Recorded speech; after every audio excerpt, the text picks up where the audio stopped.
596번째 책 소개입니다. 책에서 일부 내용을 발췌하여 소개드립니다. 기회가 되시면 책을 꼭 읽어보시기 바랍니다. 본 영상은 타입캐스트의 AI성으로 녹화하였습니다.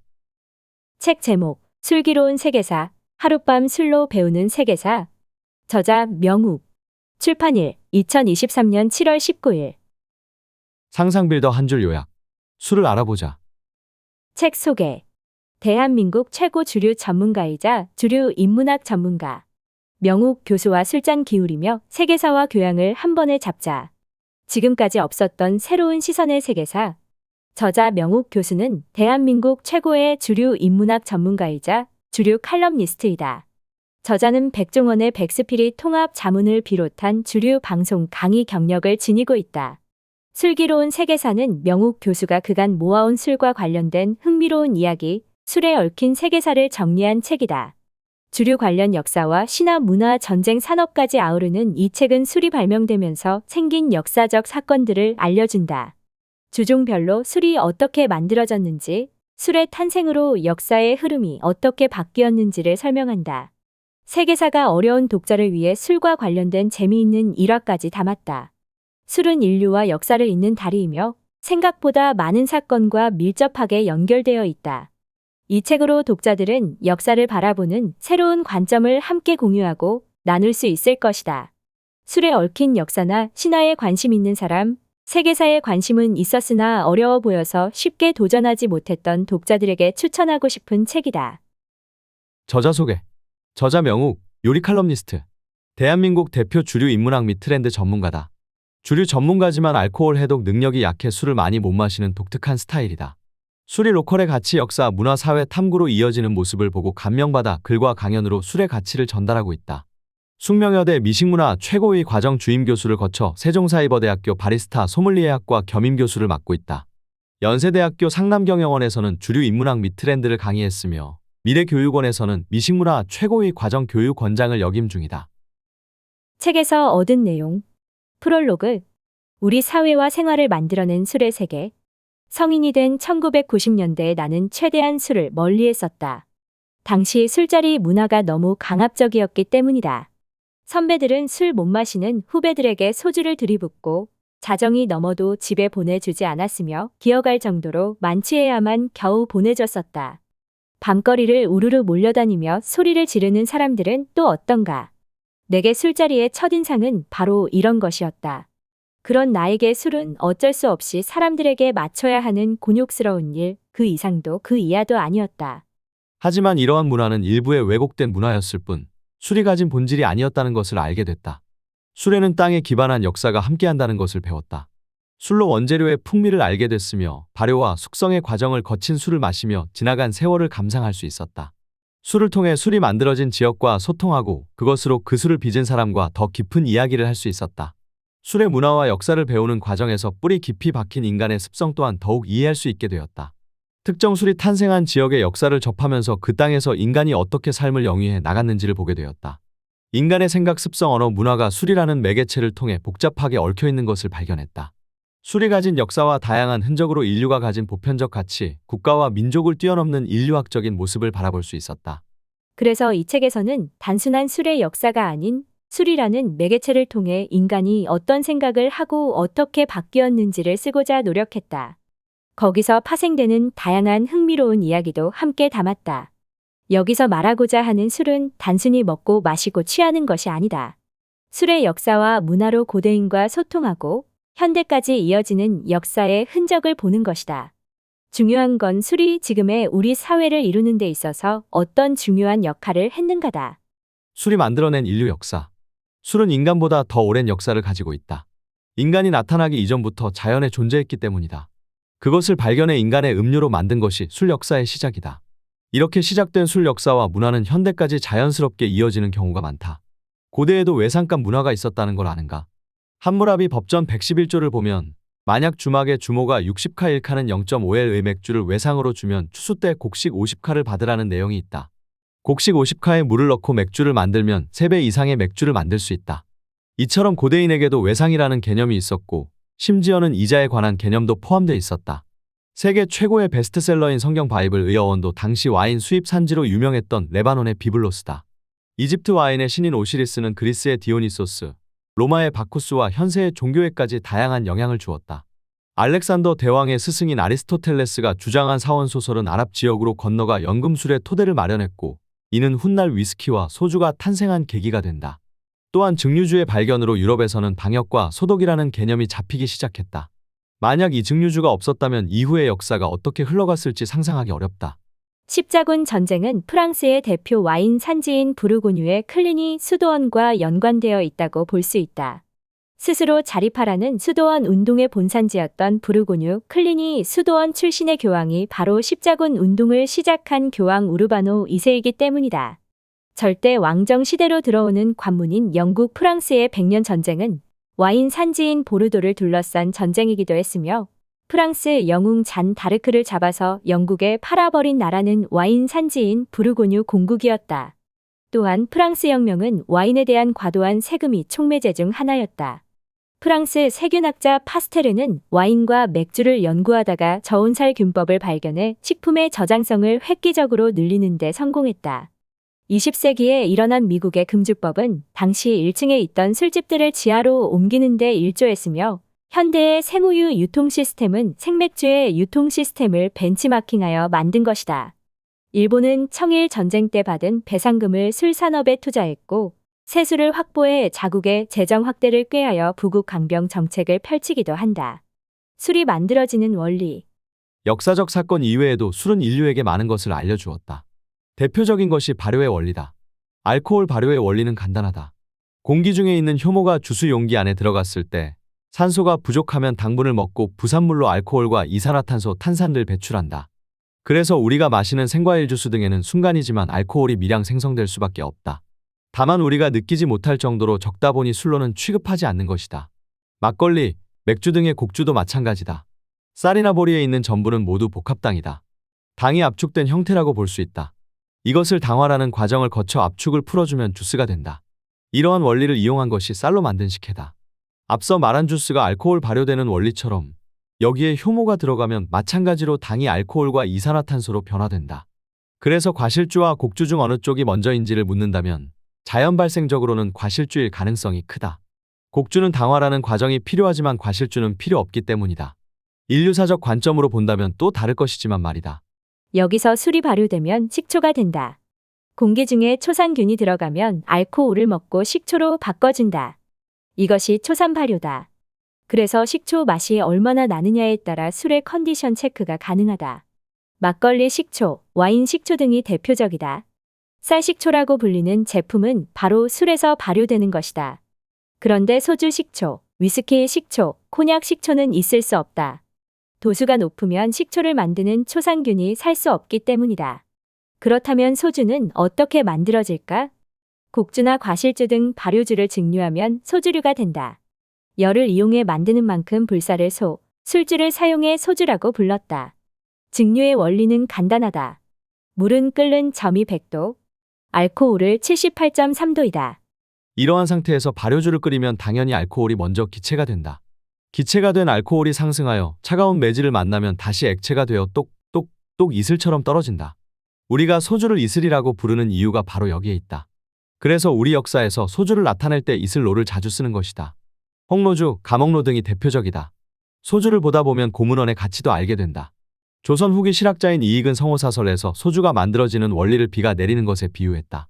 지표면에 있는 공기가 더워져서 상승하게 되고 차가운 공기와 충돌하면 내리는 것이 비인데 이것이 소주가 만들어지는 맥락과 같다고 표현한 부분이다. 알고 보면 옛 지식인들이 훨씬 낭만적이었는지도 모르겠다. 주세법상에서는 곡주를 증류하면 소주, 과실주를 증류하면 브랜디 또는 일반 증류주라고 표기한다. 넓은 의미에서 본다면 모두 소주류라고 볼 수 있다. 원래는 각각의 원료의 풍미를 가지고 있는 것이 소주의 매력인데 초록색 병으로 대표되는 한국의 희석식 소주는 이러한 특징을 가지고 있지 않다. 늘 잉여 농산물을 사용하기 때문이다. 잉여 농산물로 소주를 만든다는 것은 원료가 정해져 있지 않다는 뜻이다. 정해져 있지 않은 원료로 만들어 소주를 만들면 늘 풍미가 변할 수밖에 없다. 그래서 철저하게 맛과 향이 제거된 에틸 알코올을 만들어낸다. 그리고 이러한 알코올을 물로 희석하여 감미료를 넣고 만드는 것이다. 참고로 술의 알코올 도수를 결정하는 데는 다양한 방식이 있다.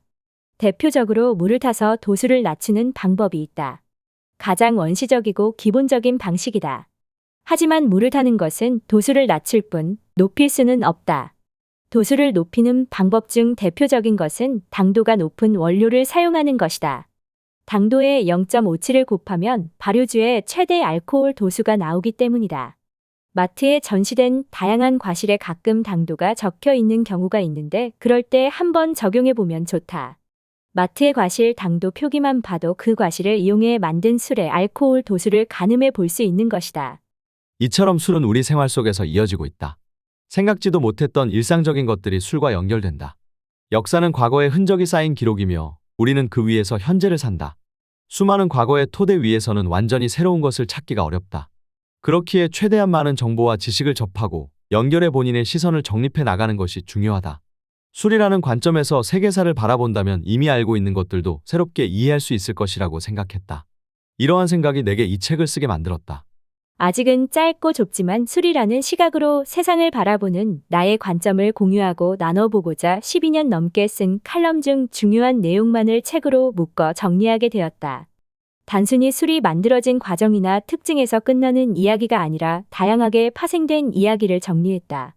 이 책은 기존의 책과 조금은 다르다. 일반적으로 주종에 따른 분류로 역사적 사실을 기술했다면 이 책은 주종보다는 역사적 시간에 따라 최대한 정리하고자 했다. 선학들의 다양한 서적과 논문이 큰 도움이 되었다. 아무쪼록 책을 읽은 독자들이 술에 얽힌 이야기를 통해 다양한 시각과 관점을 가질 수 있기를 바란다. 나 역시 그러했기에 다른 이들도 이 책으로 함께 소통하고 이어지기를 기대해 본다. 초대형 호프집을 좋아한 독일.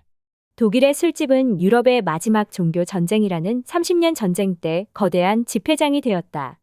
이곳은 넓은 공간으로 잡화, 식품, 은행 업무, 군인 집합 장소 등 시장과 같은 모습을 가지고 있었다.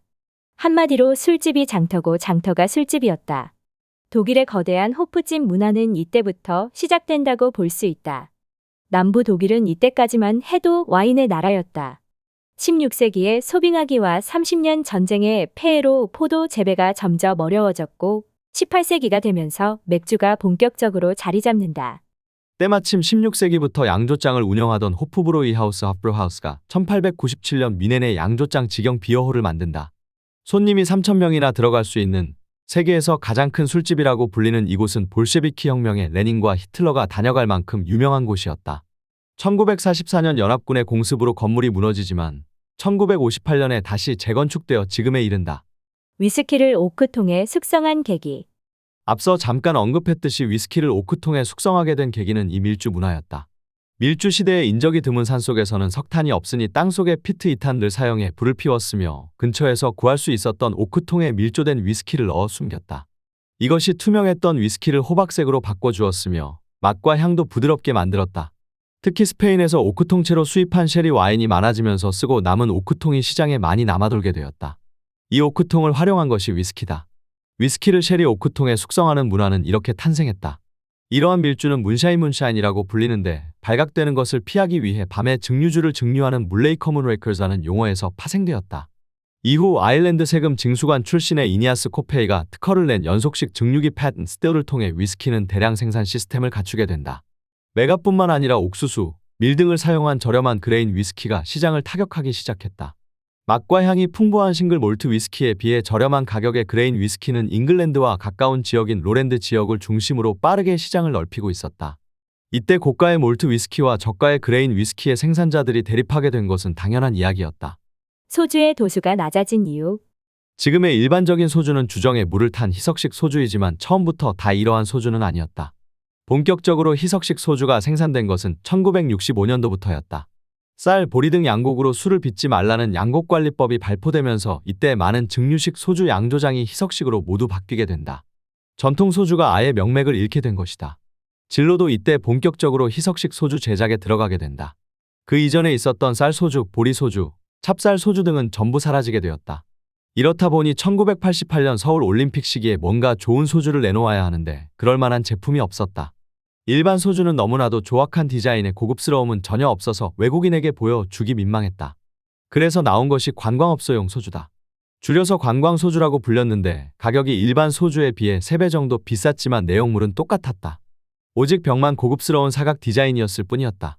소주의 도수 역시 예전과 지금은 많이 다르다. 1920년대 나온 소주는 알코올 도수가 35도였다. 1970년대 25도 정도로 낮아졌고 최근에는 대부분 20도 이하다. 소주의 도수가 낮아진 이유는 소주 도수가 높아서 화재가 났기 때문이었다. 지금과는 달리 열차에서 흡연이 가능했을 때 깨진 소주병에 담뱃재가 떨어져 화재가 났던 것이다. 도수가 높아 마시고 사망하는 일도 정말 많았다. 그리고 음식과의 궁합 문제도 있었다. 우리나라처럼 음식과 증류주를 먹는 나라는 드물다. 도수가 너무 높으면 음식과 함께 먹기 불편하기에 음식과 잘 맞으려면 발효주의 도수가 돼야 했다. 술을 통해 알게 된 인류의 보편적 가치. 어릴 적에는 이분법적인 사고방식을 자주 접했다. 세상의 모든 것은 두 개로 나눠졌다. 남자와 여자, 부자와 가난한 자, 옳고 그름, 선과 악, 강자와 약자, 도덕과 부도덕, 진실과 거짓, 삶과 죽음, 무죄와 유죄, 대와 소, 자본주의와 공산주의 등이었다. 이렇게 이분법적인 시선으로 세상을 바라보다 보니 객관적인 관점을 가지지 못한 채 살아갔다. 술에 관한 인식도 마찬가지였다. 한국의 술은 늘 저급이었고 외국의 술은 고급이었다. 와인은 격식을 갖춘 술이었으며 한국의 막걸리와 소주는 저렴한 막술과 같은 개념이었다. 프랑스는 절대적인 와인 종주국이었고 위스키는 스코틀랜드만의 전유물이었다. 맥주는 독일이 전부라고 생각했다. 그들의 문화는 마냥 훌륭하게 보였고 그 문화와 우리 술 문화는 이어지는 것이 없다고 생각했었다. 젊은 날의 짧은 생각이었다. 술을 공부하면 공부할수록 다른 점보다는 공통점이 눈에 들어왔다. 와인과 소주 사이에도 공통적인 문화가 있다. 와인은 보통 호스트가 먼저 와인 맛을 보고 게스트에게 따라주는 호스트 테이스팅 하우스 테이스팅을 진행한다. 이 과정에서 색과 향, 맛을 본다. 가장 중요한 것은 와인의 코르크 가루가 떨어져 있는지를 체크해야 한다는 것이다. 불순물이 떨어진 와인을 게스트에게 주면 실례이기 때문이다. 그래서 와인의 첫 잔은 좋다고 여기지 않는다. 이것과 유사한 것이 바로 소주의 병목을 치는 행위다. 이렇게 하는 이유도 와인의 경우처럼 불순물을 제거하기 위한 것이다. 서민 술인 소주나 고급 술인 와인 모두 배려하는 문화를 가지고 있는 셈이다. 맥주와 막걸리도 유사한 부분이 있다. 이 두 술의 공통점은 탄산이 있다는 것이다. 식품 전문가들은 이 탄산이 미각을 마비시키는 기능이 있다고 말한다. 기름진 맛을 잘 잡아주는 것이 아니라 그 기름진 맛을 못 느끼게 한다는 것이다. 그래서 맥주와 막걸리 둘 다 기름진 음식이 잘 어울린다. 마찬가지로 탄산이 있는 샴페인도 파전과 잘 어울리며 막걸리도 스테이크와 충분히 잘 어울린다. 소주와 고량주도 마찬가지다. 삼겹살집에 가면 테이블을 소주로 닦는 것을 볼 수 있다. 소주의 알코올이 기름 분자를 분해해 잘 닦이게 하기 때문이다. 이러한 현상은 우리 입속에서도 똑같이 일어난다. 삼겹살의 기름이 입안에 가득 차면 소주가 입속을 휘몰아치며 기름을 분해해 식도로 내려보낸다. 기름진 음식이 많은 중식의 고량주가 잘 어울리는 이유 역시 유사한 맥락이 있다. 고량주의 높은 알코올 도수가 기름진 맛을 깔끔하게 내려주기 때문이다. 결국 인간이 만들어 놓은 국경으로는 이 모든 습성과 행동, 문화를 이분법적으로 구분 지을 수 없다. 그것보다 더욱 중요한 것은 인류라는 보편성이다. 우리는 지금까지 이러한 인류의 보편적 가치관 아래 함께 문명을 만들어 왔기에 차별점보다는 공통점이 더 많다.